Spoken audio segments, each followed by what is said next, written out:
du live, du direct. Donc voilà, accepter de temps à autre que nous ayons quelques difficultés de connexion en fonction des endroits où nous allons nous trouver.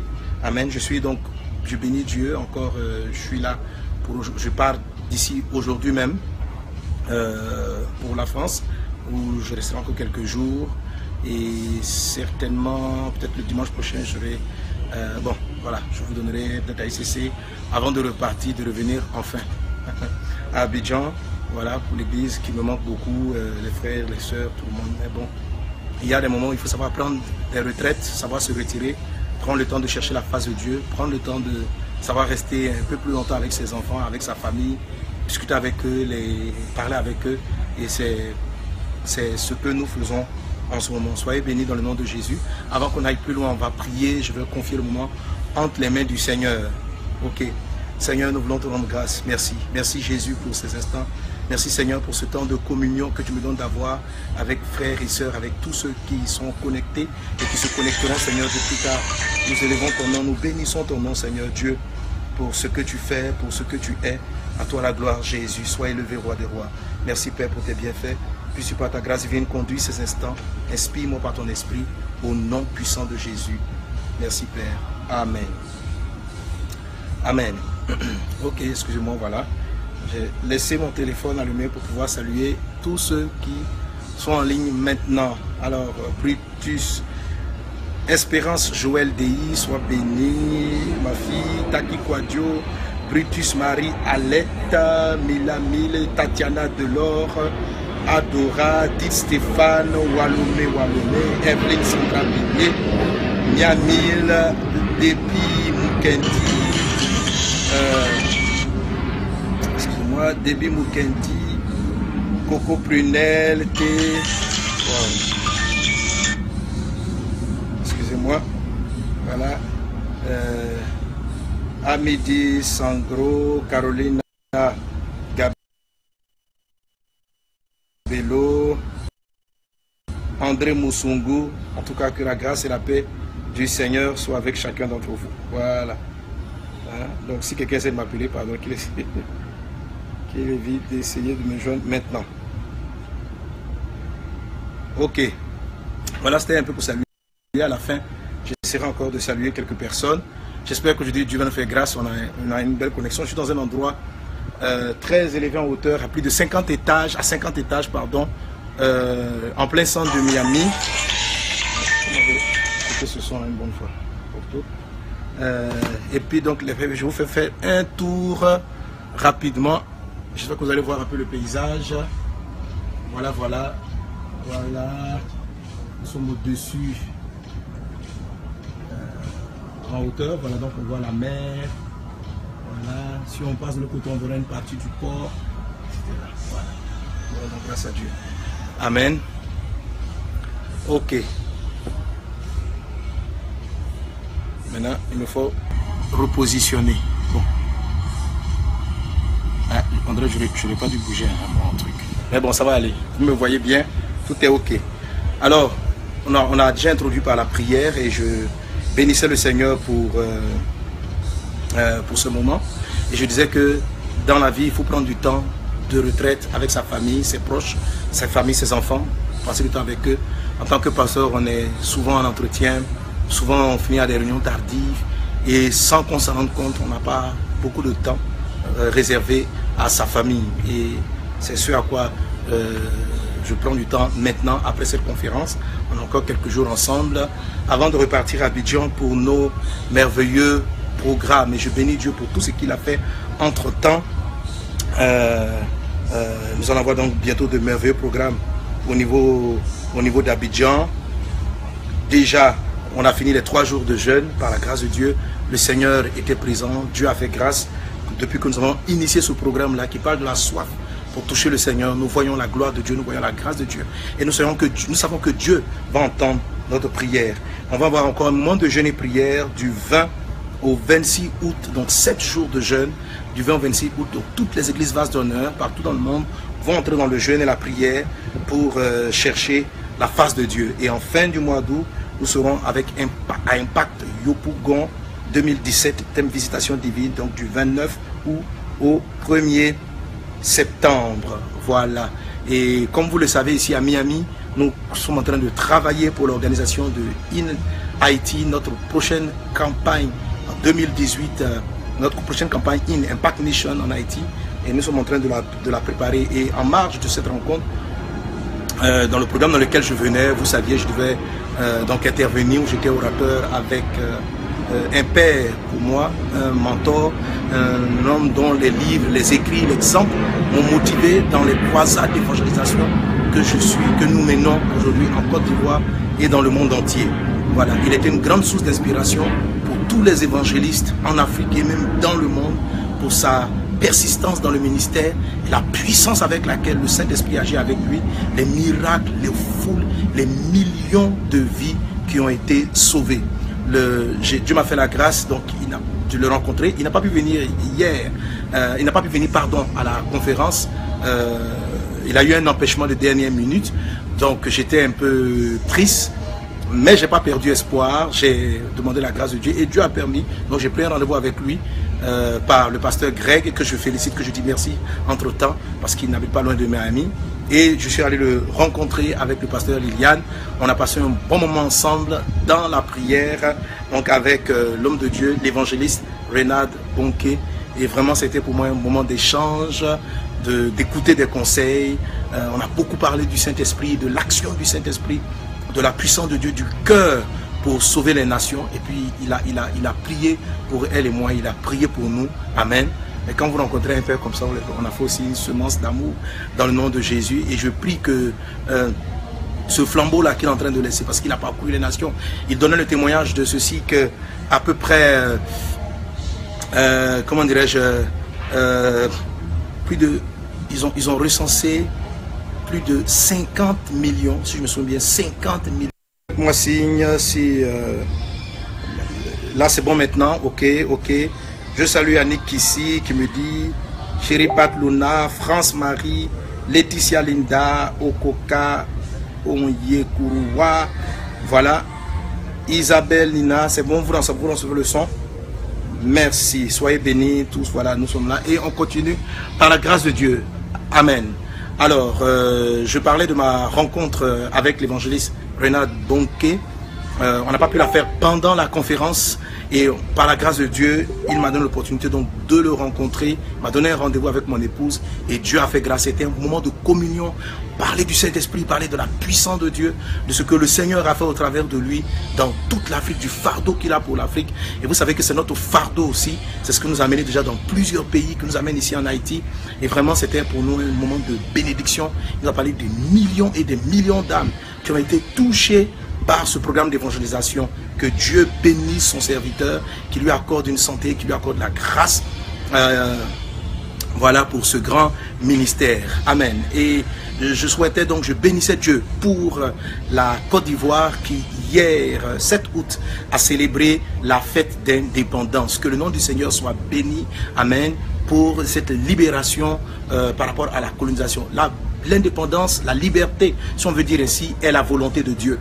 Mais il faut que vous sachiez que dans la vérité, en vérité, il n'y a pas réellement d'indépendance. Un homme dépend toujours de quelque chose. Soit vous dépendez de Dieu, soit vous dépendez du diable, soit vous dépendez de Jésus, soit vous dépendez de maman ou de l'argent. Vous devez faire un choix de maître. Vous devez savoir qui vous devez servir. Aujourd'hui, les pays sont peut-être indépendants des structures coloniales, mais beaucoup de ces pays-là se sont rendus dépendants de la corruption, du diable, du péché, et cela nous crée encore une autre forme d'esclavage où, comment dirais-je, la vie, la bonté, la faveur de Dieu n'arrive pas à se déployer dans la nation, parce que même si nous sommes indépendants d'un pays colonial, il est important pour nous de nous attacher aux valeurs de Dieu. Amen.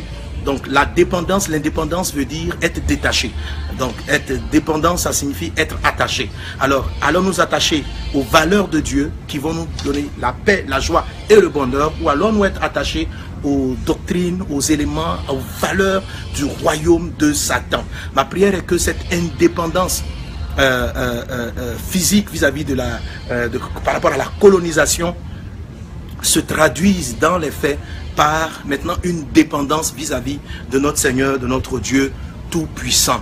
Alléluia. Voilà, il faut dépendre. Alors j'invite la population de Côte d'Ivoire et toutes les nations qui aspirent à plus de liberté, à savoir qu'il n'y a pas vraiment de liberté.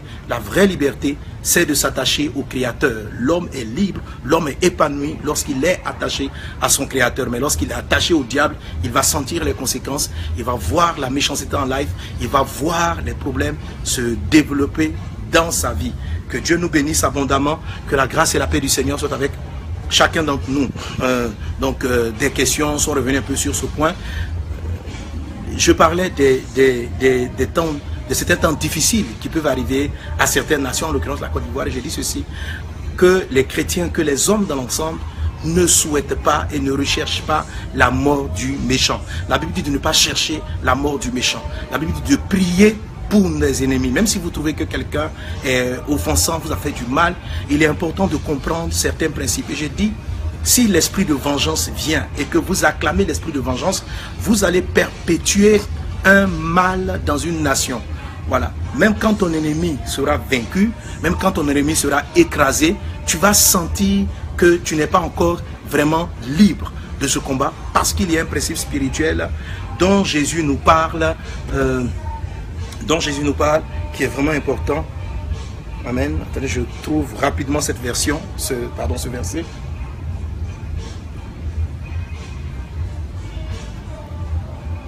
Ok. Jésus, à la demande de l'apôtre Pierre, qui va lui demander, Seigneur, jusqu'à combien de fois devons-nous pardonner à nos ennemis?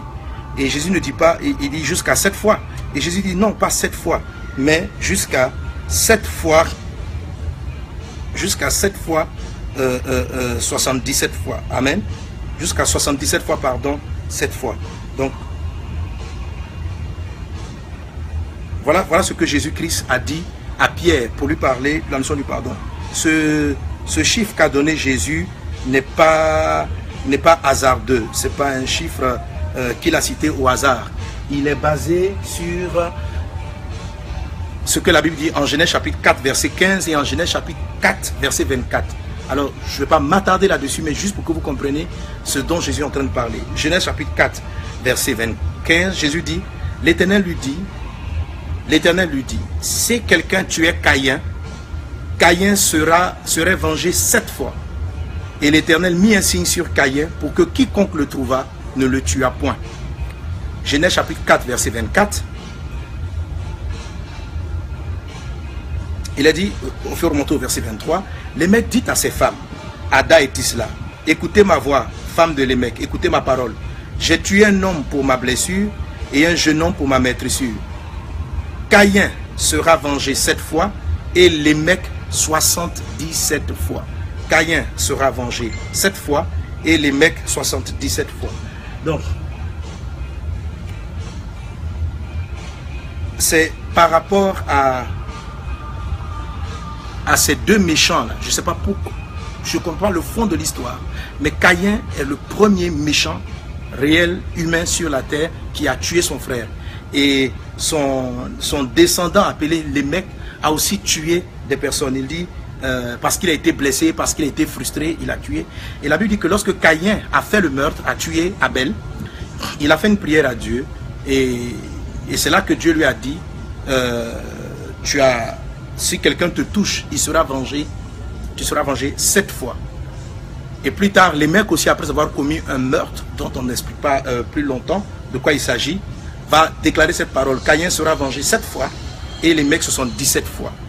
Alors, il a été donné à tout méchant, à toute personne qui prend ce qui n'est pas à elle, à toute personne qui prend des vies innocentes, à toute personne qui attaque les justes. Pourquoi? C'est la miséricorde de Dieu, c'est la volonté suprême de Dieu. Et nous nous soumettons à cela. Il leur était donné 7 temps pour se repentir 7 fois, 77 fois. Et durant ce cycle qui est connu que par Dieu seul, c'est un tempo qui est connu que par Dieu seul, il ne nous est pas donné de prier contre le méchant, de souhaiter sa mort.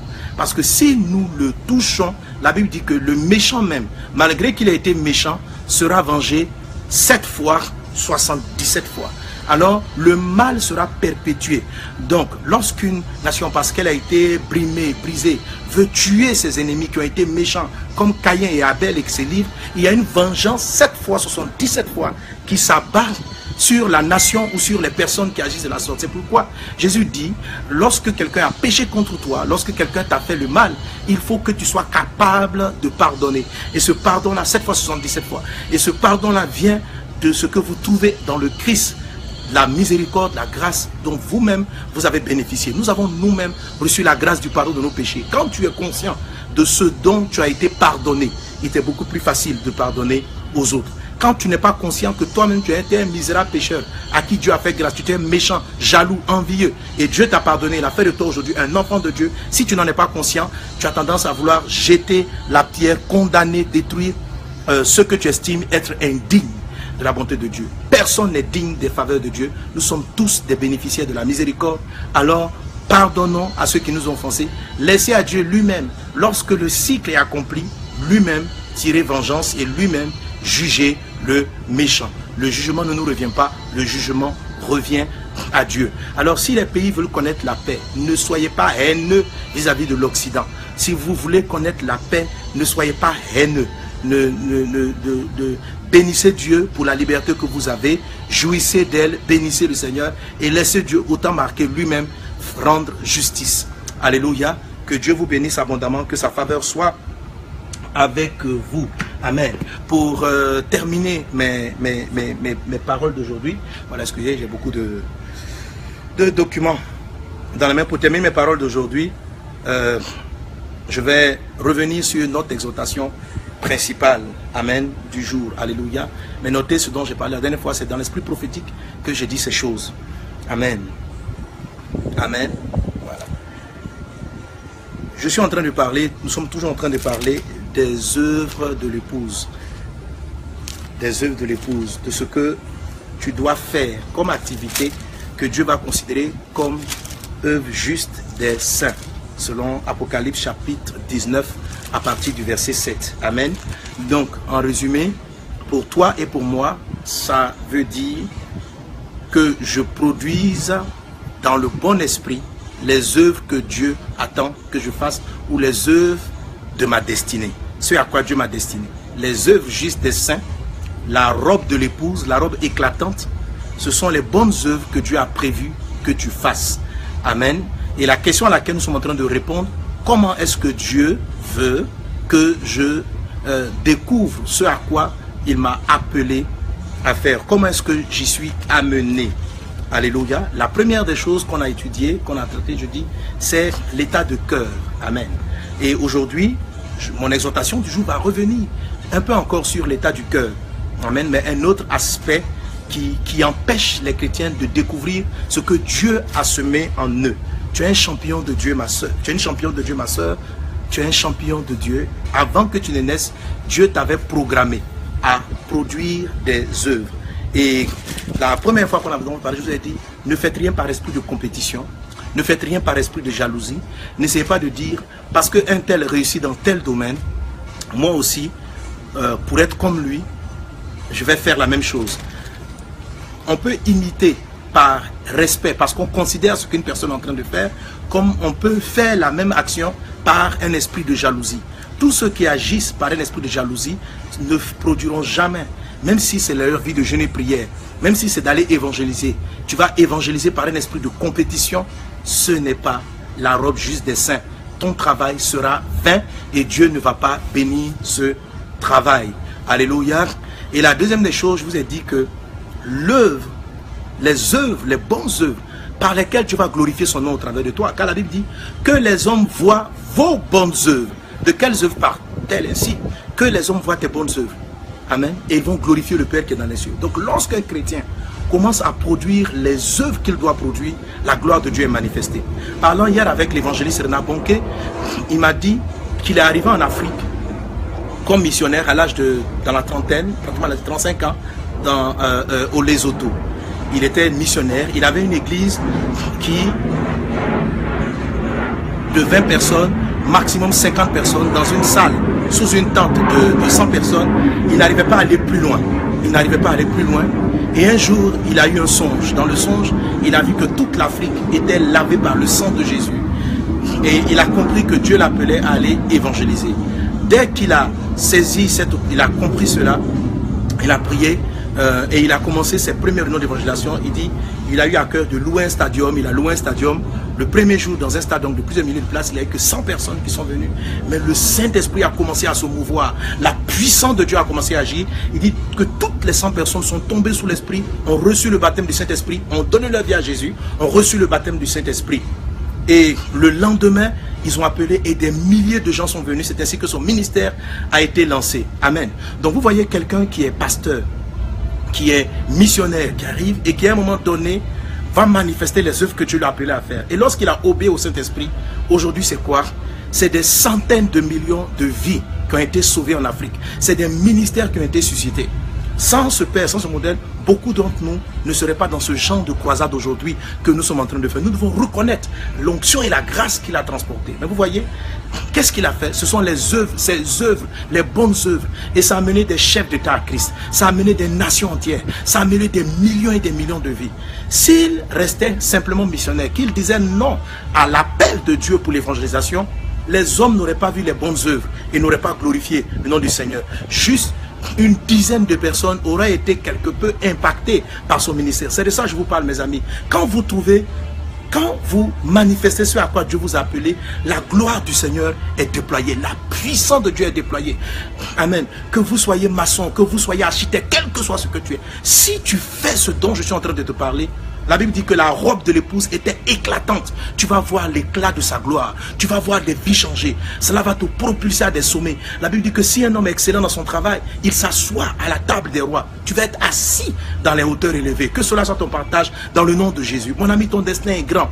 La Bible dit que les projets que Dieu établit pour nous sont des projets agréables, sont des projets puissants.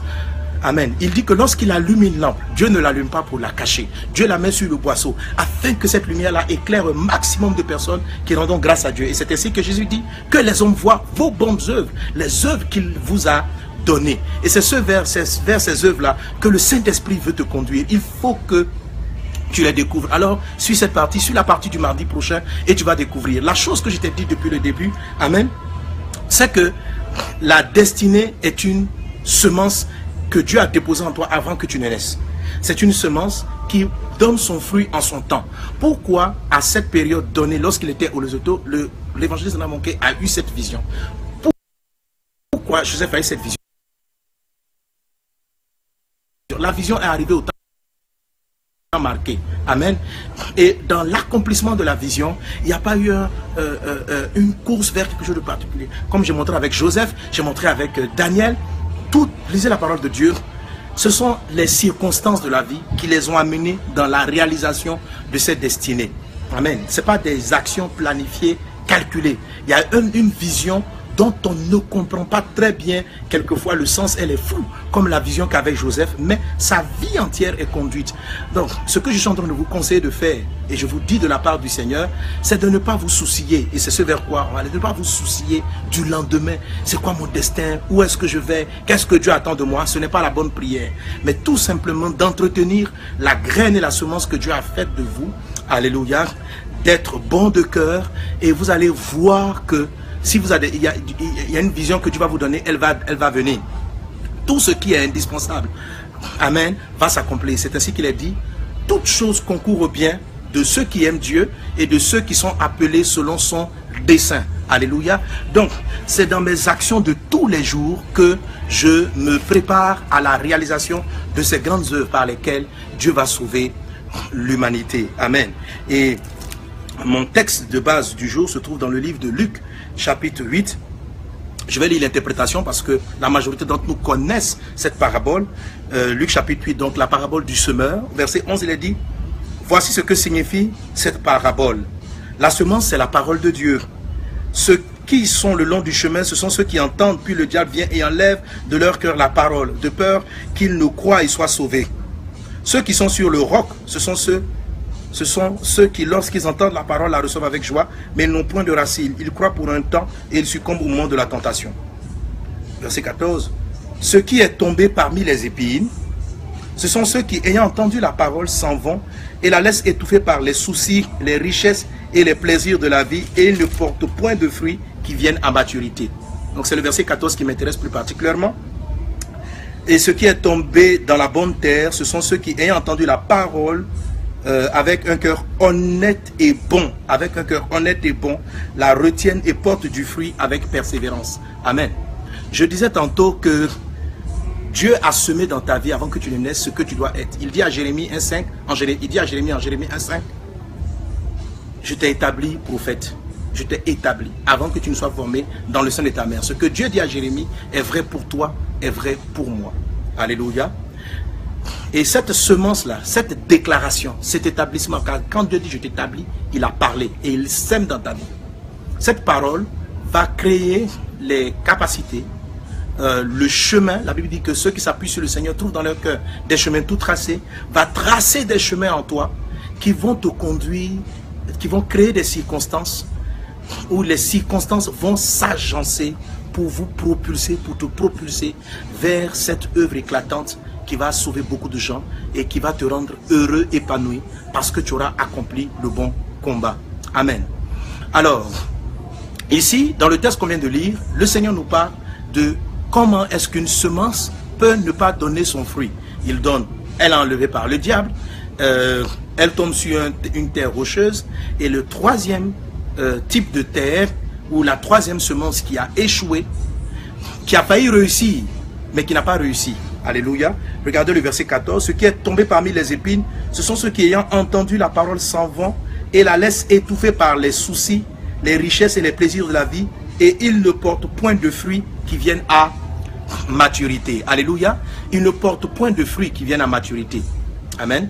Excusez-moi, je vais bouger un peu. Je crois qu'il y a un petit problème avec la lumière, un problème d'éclairage. Voilà, le soleil a un peu bougé de ma position. Je vais essayer de trouver la bonne. Ok. Ah, là, c'est encore plus sombre.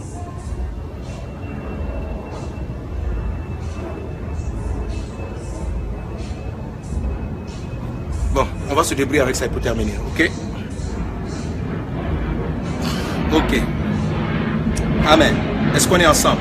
Sois béni dans le nom de Jésus. Tu es une personne de destinée, tu entres dans ta destinée et le nom du Seigneur est glorifié. Amen. Ok, c'est bon? Ok. Alors, la semence n'a pas donné son fruit. Surtout la troisième semence, le verset 14 nous dit, elle a donné du fruit qui n'est pas arrivé à maturité. Ça veut dire deux choses. Soit elle n'a pas donné du fruit, ou le fruit est apparu, mais le fruit n'a pas été comestible. Alléluia. La mangue, si c'est une mangue, qui avait été semée, n'a pas atteint le niveau d'être consommable, d'être comestible. Et c'est le cas de beaucoup de personnes.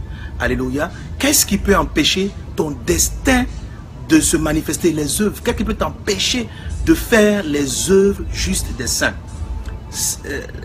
et de porter la robe de l'épouse? Et regardez ici, il dit, le grain qui est tombé dans un endroit où il y avait des épines, ce sont ceux qui ont reçu la parole, qui s'en vont, c'est-à-dire qui obéissent au départ à la parole, mais en qui les soucis de la vie, les soucis des richesses, alléluia, qui ont entendu la parole s'en vont et la laissent étouffer par les soucis, les richesses et les plaisirs de la vie.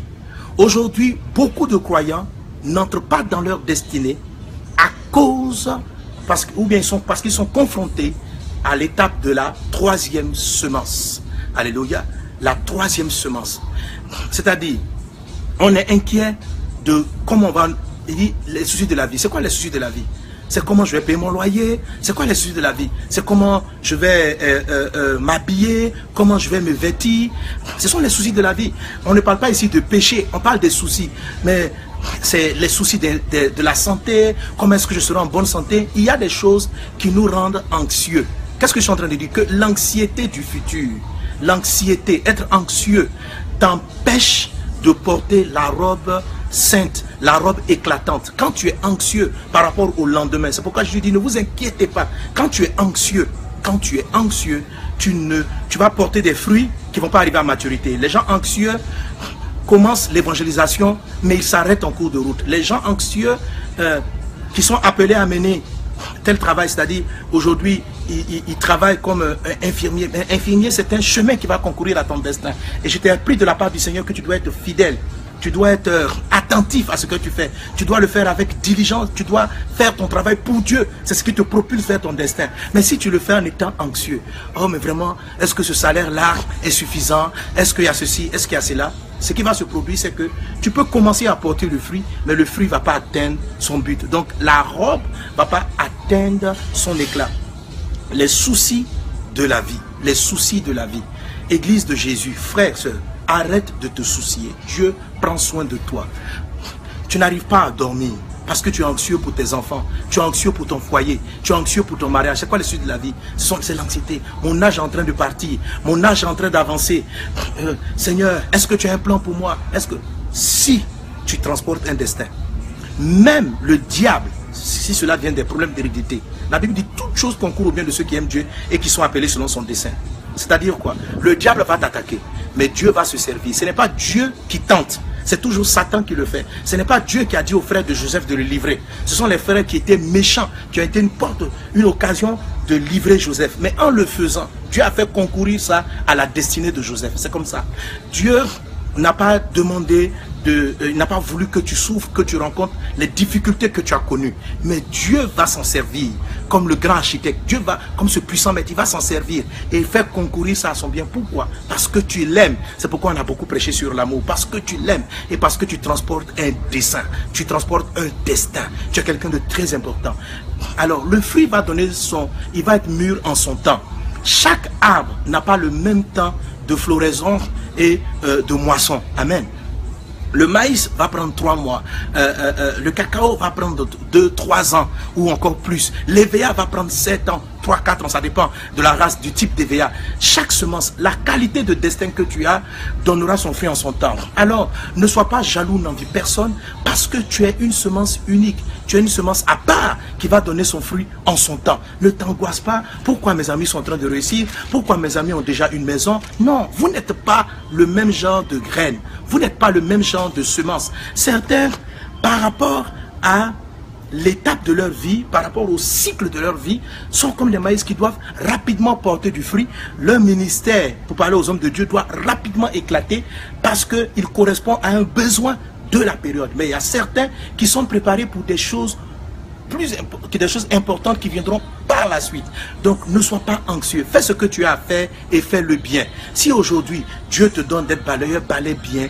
Fais ce que tu as fait. Si tu as d'autres opportunités avec un meilleur salaire, un meilleur avantage, vas-y. Mais ne fais pas ton travail en étant anxieux, en étant soucieux. Si tu es soucieux, tu ne vas pas produire les œuvres justes des saints. Tu peux commencer, mais le fruit ne va pas arriver à maturité. Alléluia. On dit les soucis de la vie. Comment dirais-je, ceux qui ont les soucis de la vie, les soucis des richesses. Les richesses. Donc c'est, je veux m'enrichir, je veux la gloire, je veux tout cela. Ça vous détourne de la puissance de Dieu. Je vois des jeunes serviteurs de Dieu appelés par le Seigneur, mais en 2 temps, 3 mouvements, je vous dis, chers amis, chers frères, restez simples comme la colombe, prudent comme le serpent, a dit Jésus. Restez simple, restez simple. Ne courez pas après la richesse, la gloire, la notoriété. Dieu crée toutes choses. Je n'avais pas prévu dans ma vie rencontrer Renard Bonnke. J'ai été édifié par sa vie.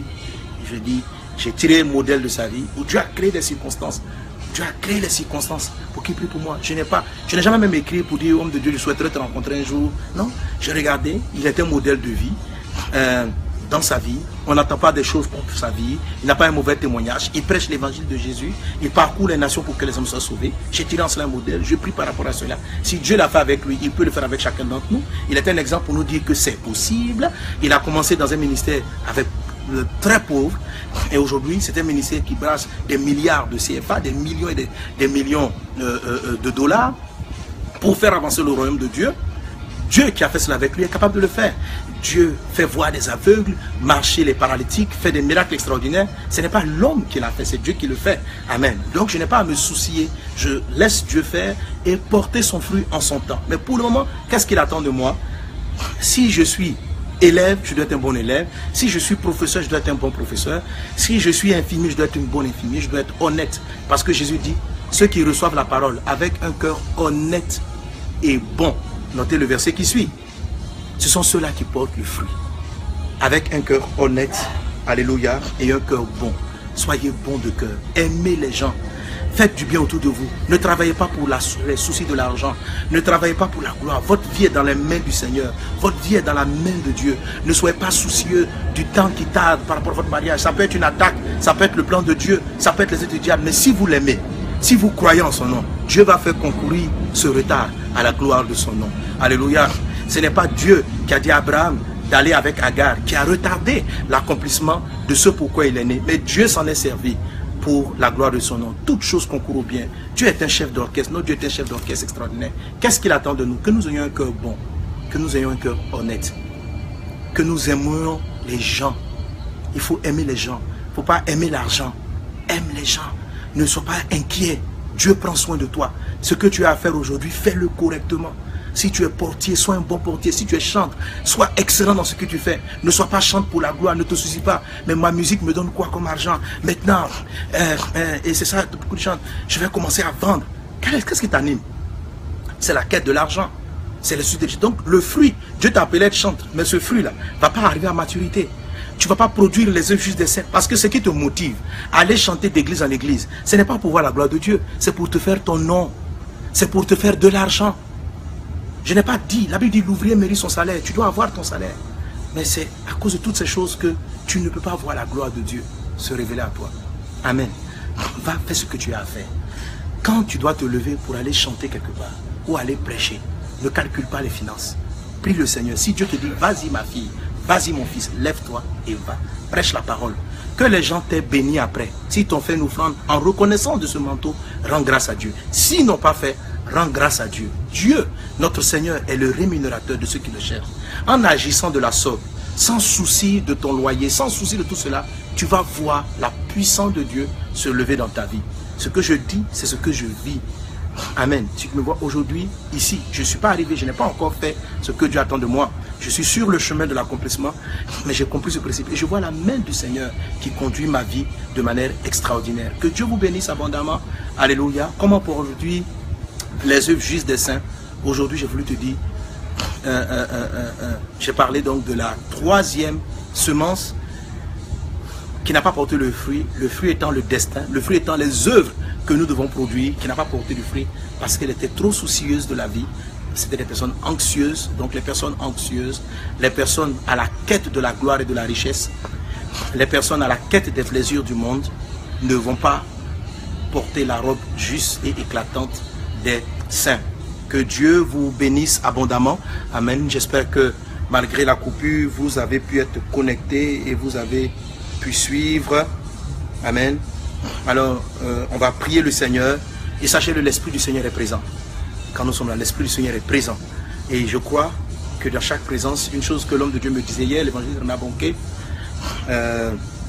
une chose qu'il m'a dit hier, c'est n'écoute pas les gens qui créent des limites. Dieu n'a aucune limite. Dieu n'a aucune limite. Dieu n'a aucune limite.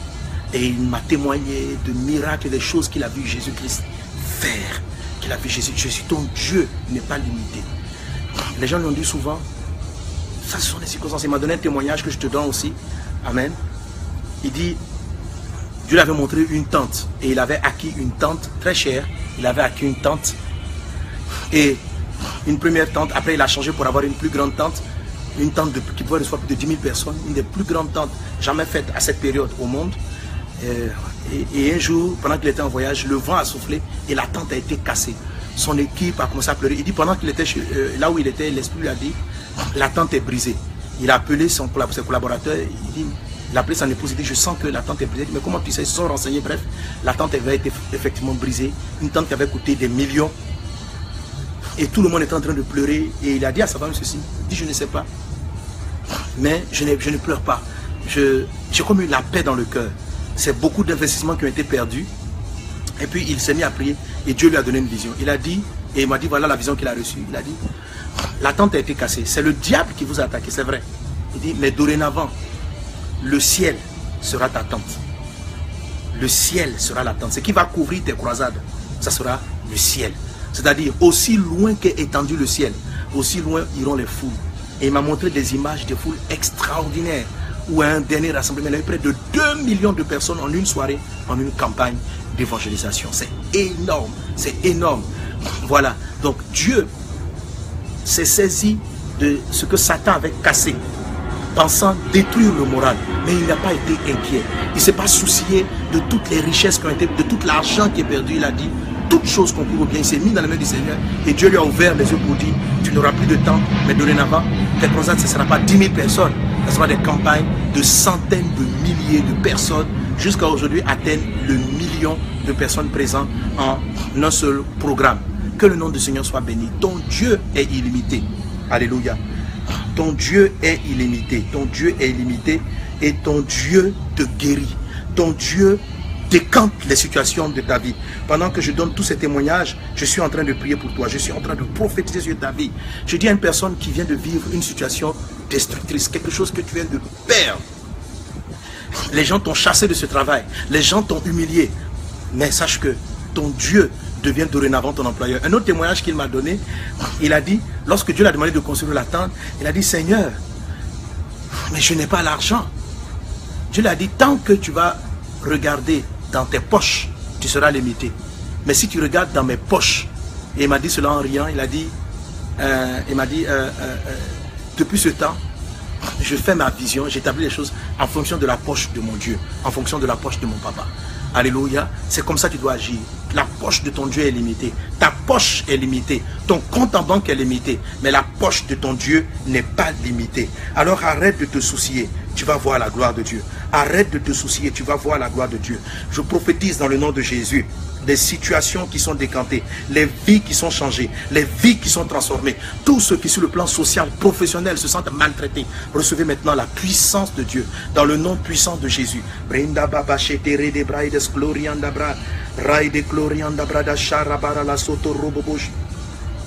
Prede brada sarabara la glorianda bradas gloria da gara la soro baralaka. Pride glorianda brada chere bara la clone. Je prie pour ceux qui ont une situation sociale, professionnelle dans les difficultés. Je prie pour ceux qui ont une situation matérielle, financière, exécrable, dangereuse, qui les met dans des difficultés. Et je te dis de la part de Dieu, aie confiance dans le Seigneur. Aie confiance. Et sur la base de la parole que je t'ai donnée, pour laquelle tu as dit Amen, quand je t'ai donné son témoignage, tu vis un miracle. Tu vis un miracle. Dans le nom de Jésus. Dans le nom de Jésus. Il y a au moins une cinquantaine de personnes qui sont connectées avec moi. Je reçois cela de la part du Seigneur. En moins de 24 heures, votre situation va changer dans le nom de Jésus. Une cinquantaine de personnes. En moins de 24 heures, votre situation va changer. Dans le cours de cette semaine, plusieurs situations vont changer. Alléluia. Mais en fonction de la parole que j'ai donnée, sachez interpréter cela. Dans le nom de Jésus, l'esprit de la prophétie est là.